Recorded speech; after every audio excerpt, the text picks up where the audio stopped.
All right, listen. All right, real quick.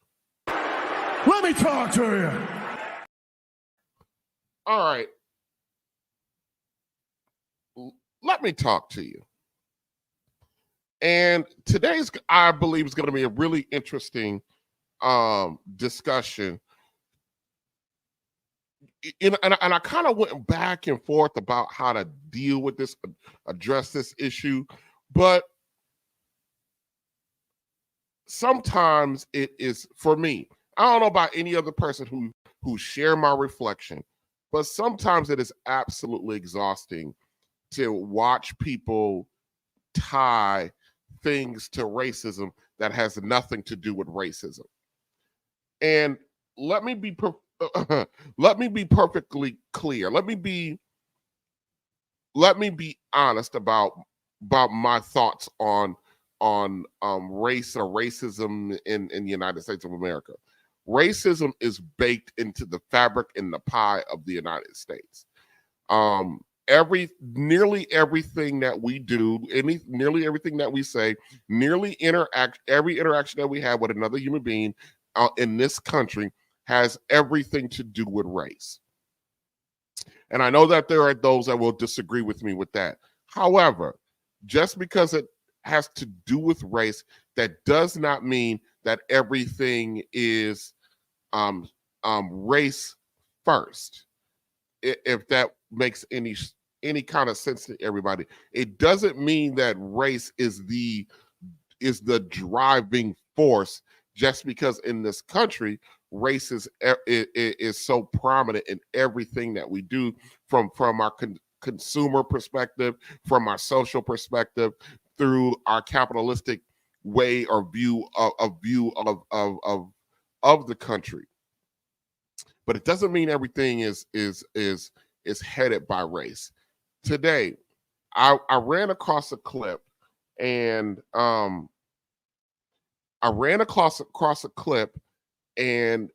of a news article from 60 Minutes, and they decided that that everything in healthcare and everything about your personal health has to do the fact that we are the most unhealthy group. I'm talking when I say we people of color, more specifically black folk. The reason why we are the unhealthiest demographic in the country is because of racism. And let me tell you something. That narrative, that broad, sweeping, general narrative is reckless and irresponsible. And I'm just kind of sick and tired of that when things are, because of the multiple layers of issues within Black America, that our default position is, well, it's because of racism. Listen, I am never going to be one of those blackity blacks on across social media that's going to sit there and go, because it's 2023, we no longer have racism. That is stupid. That is idiotic. That is, and it's just simply not true. But for us to still, and given how far things have come for us in this country, to sit there and still say now that so many things that are happening to us is due to racism, it's just us still out here not taking accountability for the things that we have done to ourselves. Now, today I'm going to talk about this particular issue from an insider perspective. I am a healthcare provider. I have a medical license to practice. I am not a physician, but I provide direct, life-saving, invasive medical care. And we're going to go through and watch this video from 60 Minutes, and I'm going to give you a perspective that is opposite of the narrative that 60 Minutes is trying to display in this video clip. Now, with that being said, during this live, and I'm going to have to just straight up and down apologize right now, that during this live today, there are going to be things, or there are going to be situations, there are going to be pieces of the story that is going to seem like I am contradicting myself. I'm telling you that right now. Because with a situation like this, like the way that this story is trying, this news broadcast is trying to portray, there are things about what they're going to cover that is absolutely true. But my overarching perspective is we need to stop blaming everyone for our condition and be proactive about our situation. And we're going to talk about being proactive in just a second, okay? All right, so we're going to get right into it, okay? But before we do that... Money making is my thing because I'm trying to be rich, trying to put away meals.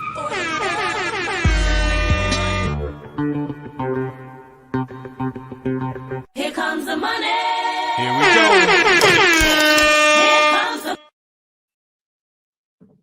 Shout out to Mr. Eric Jordan for the $2 super... for the $2 super chat. Yes, acknowledge me. God, yeah, damn right. All right, Miss Almond if that thumbnail though, yeah, I know. It's always the ugly, come on, Almond that are the loudest, making crazy complaints and yelling racism, discrimination, white supremacy. Ain't that what Messy Michonne says all the time? All right, let's get into it. When the Centers for Disease Control declared last week that racism is a serious public health threat in America. This is probably a year or so after the infiltration of COVID-19. It acknowledged something that researchers have found for decades. What did he say? He said they acknowledged something? Who did it acknowledge? Acknowledge me. Oh yeah. Yeah, we're gonna do that. We're gonna do that. When the Centers for Disease Control declared last week that racism is a serious public health threat in America, it acknowledged something that researchers have found for decades. On nearly every measure of health, African Americans are more prone to serious disease and premature death. The coronavirus pandemic has provided he says that African Americans, black folk, we are more prone to serious disease than anyone else. That is not true. We are not more prone to disease and sickness than anyone else. There are certain diseases that are inherent to black folk, namely sickle cell. But to say that we're more prone, I don't like that. I do not like that narrative that we are somehow more prone to something. That means that that's something that we don't have any control over. The reason why we are more prone is because we do not take health as serious as other cultures do. We do way more unhealthy things. We are way more look, and I'm not just talking about our women. Look at me. We are way too big. When I say big, fat. We are way too fat, and we eat the worst garbage out here, which makes us susceptible to more catastrophic outcomes when we get sick. So to sit there and go, we are more prone, they're not being honest. They're being very disingenuous, and they're setting up another narrative for yet another thing that we are victim ofs. I'm fucking sick or tired of, and this is a black man. Every time you get some news about a condition that's with black folks, we approach it through the eyes of a victim, like we're being victimized. We're not being victimized to the degree that we're saying we are. Devastating evidence of this. Black Americans have died of COVID-19 at twice the rate of whites, and so far, that's because we're twice as fat. We're twice as fat.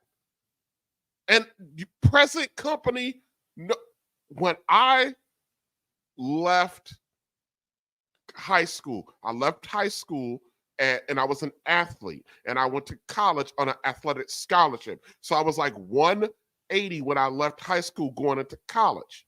And then I bulked up and put on more because I got a partial athletic scholarship, so I had to put on more muscle mass. And when I left college, I was 210. The average, I'm 5'11". I'm not 6. I wish I could say I'm 6 feet. I can probably get more women that way if I could say I'm 6 feet, but I'm not. I'm 5'11 and 1/4. Yeah, whatever. God had a funny trick on me. Instead of making me 6 feet so I can boast, girls like that 6 number. So, but anyways, I'm 5'11". The average American male is 5'10" and 168 pounds. I am slightly above average height. And when I left, I was slightly above average weight, but it wasn't fat. It was all muscle because I was in pretty good shape due to being an athlete in high school and college.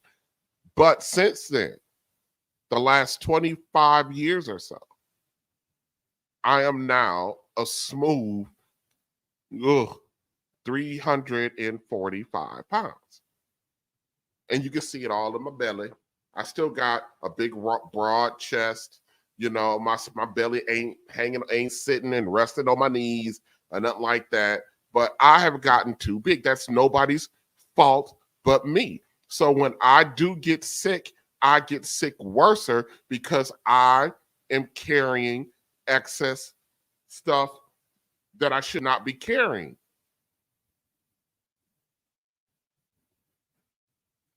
So we cannot sit here and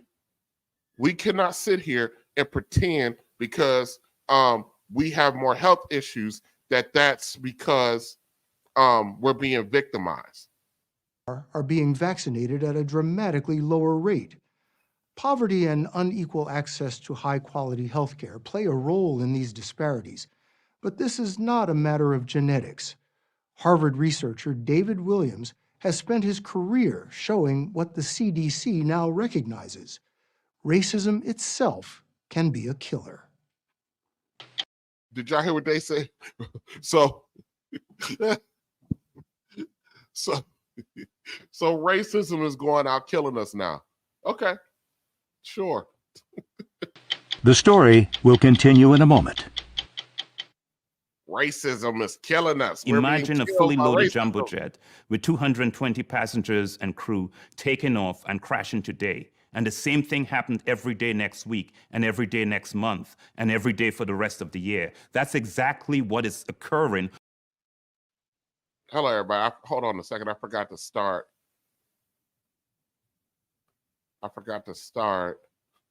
my countdown clock. So let me get there. So, because this is our coffee break, so we only got 30 minutes to get through our coffee break. Disparities in health in the United States. Over 200 Black people dying prematurely every single day. Dr. David Williams, who is originally from the Boy, doesn't that seem alarming? 200 Black people die prematurely every day. Yeah. And there's multiple reasons for that. And it's not just because they're out of health. And I'm going to get to some parts that I completely agree with them about. Hold on a second. Caribbean island of St. Lucia, is a professor of public health at Harvard and chairman of its Department of Social and Behavioral Sciences. He has spent a quarter-century researching the corrosive impact that racism has on the health of people of color all around the world. You have conducted rigorous psychological, sociological, scientific studies of this phenomenon. That's correct. We've done studies in South Africa, their colleagues doing studies in Australia, studies in the UK, studies across the world, and we find in all of these contexts, empirically, statistically, that experiences of discrimination are directly impacting health. Can something as complex and subjective as racial...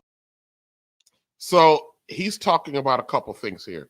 People all over the country, all over the world. He studied people all over the world.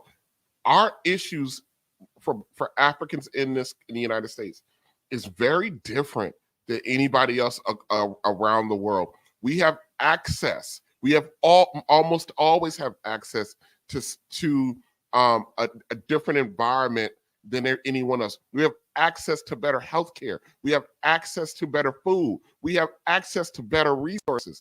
So to compare us to Africans in other countries, that's just, it's disingenuous. And then also to imply that racism in itself is killing us is just dead ass wrong. It's just dead ass wrong.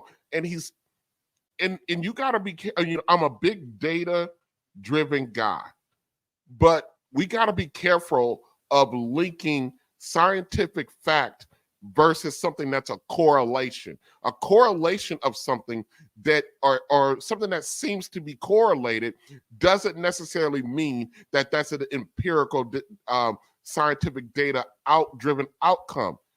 So we're kind of conflating things right here a little bit when he's talking about I've done the research. You probably have, but it seems to me that this is looking at it from a correlated standpoint. Now, case in point, and I talked about how fat we are as a people. Listen, I guess I can make the argument the reason why Black women and Black men are not married to one another is because over the last 50 years, our women have gotten fatter, and then so the marriage rates have gone down. So I can make the argument because we've gotten fatter, that means that because we've gotten fatter, so fat is making us not be together. And I can put some data together to prove that. The correlation, that's a correlation. It's not a statistical point. Just because our culture has gotten fatter and we have families have disintegrated doesn't mean one caused the other. There's just a correlation. That doesn't mean one caused the other. And if you guys don't know what correlation is, I'm not going to spend any time explaining it to you. Please go look it up. So just because you got two negative things happening within a group doesn't mean one is causing the other. Discrimination really be measured? Williams insists it can with a test that he created nearly 25 years ago. What is the Everyday Discrimination Scale? The Everyday Discrimination Scale is a measure, a 9-item measure. It has items like you're treated with less courtesy than others, you're treated with less respect than others, you receive poorer service than others in restaurants or stores, people act as if they're afraid of you. It's little ways in which your dignity is chipped away on a daily basis. And what you receive poorer service than... Hold on, guys. I'm going to... Of this phenomenon. That's correct. We've done studies in South Africa, their colleagues doing studies in Australia, studies in the UK, studies across the world, and we find in all of these contexts, empirically, statistically, that experiences of discrimination are directly impacting health. Can something as complex and subjective as racial discrimination really be measured? Williams insists it can with a test that he created nearly 25 years ago. All right, let's look at this because he doesn't go on. He says daily discrimination. You are treated with less courtesy than other people. Absolutely correct. You are treated with less respect than other people. Absolutely correct. Receive poorer services than any other people at restaurants or stores. Absolutely correct. People act as if they think you are not smart. Yep. People act as if you are they're afraid of you. Yep. People act as if they think you are dishonest. Absolutely. And people act as if they're better than you are. Absolutely correct. All of those experiences. And let me finish. You are called names or insulted. Absolutely correct. You are threatened and harassed. Absolutely correct. Ask the white man. Do the white man. Don't you agree with this list of 9 things that can be determined to be discrimination? Yeah. So I mean, I have no problem with that list. That these things are anecdotal experiences happen to us. I absolutely agree with that. That does not mean that those things is causing us to have bad health or killing us. That's some garbage. Let's see what else he has to say. And I'm going to talk about where things are that this article is absolutely correct when we get to it. What is the Everyday Discrimination Scale? The Everyday Discrimination Scale is a measure, 9 items. Who ever heard of that? I mean, it's like this man made up a discrimination scale. Okay. That's funny. Measure. It has items like you're treated with less courtesy than others. You're treated with less respect than others. But also how you feel you're being treated is a subjective thing. It's based on opinion.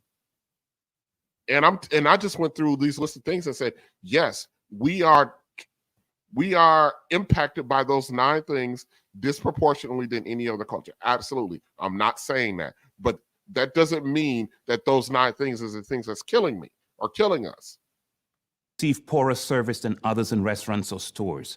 People act as if they're afraid of you. It's little ways in which your dignity is chipped away on a daily basis. And what we are finding is that persons who score high on the Everyday Discrimination Scale have a broad range of adverse health conditions. It predicts high blood pressure. It predicts the onset of diabetes. Somebody being mean to me does not predict diabetes. That's cuckoo for Cocoa Puffs, bruh. We got enough crap that we got to deal with, but now I got to sit up here and be like, oh, when somebody mean to me, that mean I got to be careful about who's mean to me because I might get the sugar.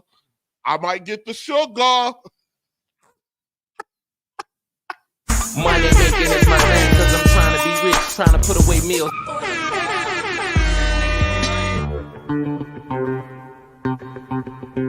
Here comes the money. Here we go. Shout out to Pills, Positions, and Poisons with the $10 super chat. Up, how you doing, N. Allen? You changed your channel. That's what's up. If anybody can do me a favor and drop N. Allen's new channel in the chat for me. Pills, what's that? Positions. Potents, what the heck? Pills, potions, and poisons. If you guys can go ahead, the triple P. If you can go ahead and drop N. Allen's link in to her new channel in the chat, I would appreciate that for me. N. Allen, I appreciate you stopping by. It's been a long time since you dropped in on me over here. I appreciate that, N. Allen, and really thank you for the $10 super sticker. And Bella Rings. Oh, that's Derek Rings. Hey, Derek, what's up, Derek? Bella Rings, thank you, and congratulations on the new child. The new arm baby is as Theo call it. Thank you, Bella, for joining me. And shouldn't you be taking care of that new baby? What you doing over here now? I appreciate you being over here, Bella, but you got that new baby over there. All right, so absolutely, there are things that you need to be worried about in healthcare, but being mean to somebody or somebody being mean to you is not causing your diabetes. It's that peach cobbler that you're eating. You know, the 15 different servings of peach cobbler that you have, that's what's causing your diabetes. It ain't somebody being mean to you. And, you know, black folk love some peach cobbler. I don't. They like peach cobbler. We like banana pudding. None of that. And Maggie, the substitute teacher, made banana pudding the other day. I can't do it. No. I know somebody will be like, we got to take TJ Black car from him. He don't like peach cobbler or banana pudding. I can't do it. When I walk in the kitchen and I see peach cobbler, this is what I be thinking. Man, what the fuck is you talking about? What the fuck was that? I'm sorry. I be like, what the F is that? I don't want that. No. It predicts incident cardiovascular disease. It predicts poorer mental health. Professor Williams has demonstrated that the health of Black Americans suffers, whether they are rich or poor, well-educated or not. Black women with college degrees are more likely to see their babies die as infants than white women who didn't finish high school. Another stark example, the 1970 graduating class at Yale. The Black graduates were 3 times more likely to die prematurely than their white classmates. That's correct. I mean, that's the magnitude of some of the racial disparities in health we see. Just to make this abundantly clear, a Black man or woman with a college degree, making a lot of money, is less well off, health-wise, than a white man or woman in the same category under the same circumstances? And it doesn't have anything to do with racism.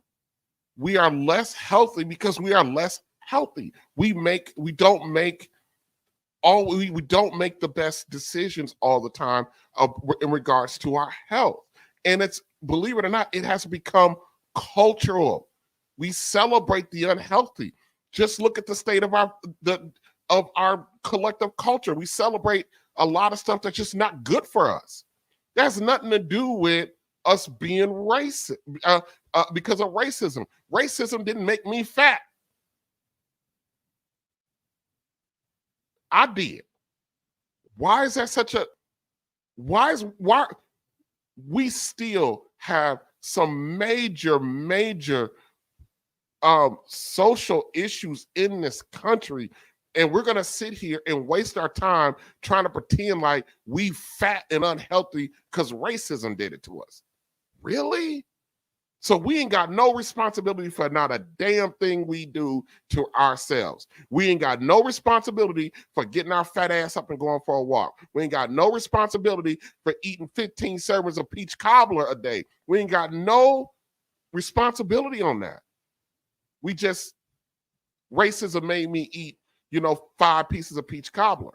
Racism made me do that. Oh, okay, cool. Absolutely.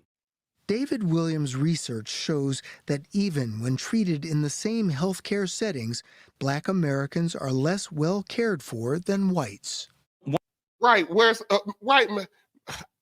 Mashawn? Welcome to the chat, Mashawn. I wish that I had that clip of that lady from you, Mashawn, talking about I'm 900 pounds because of racism. I can't get the fat off of me because of racism. I'm big because racism made me big. The diets don't work the same on me. The diets are racist.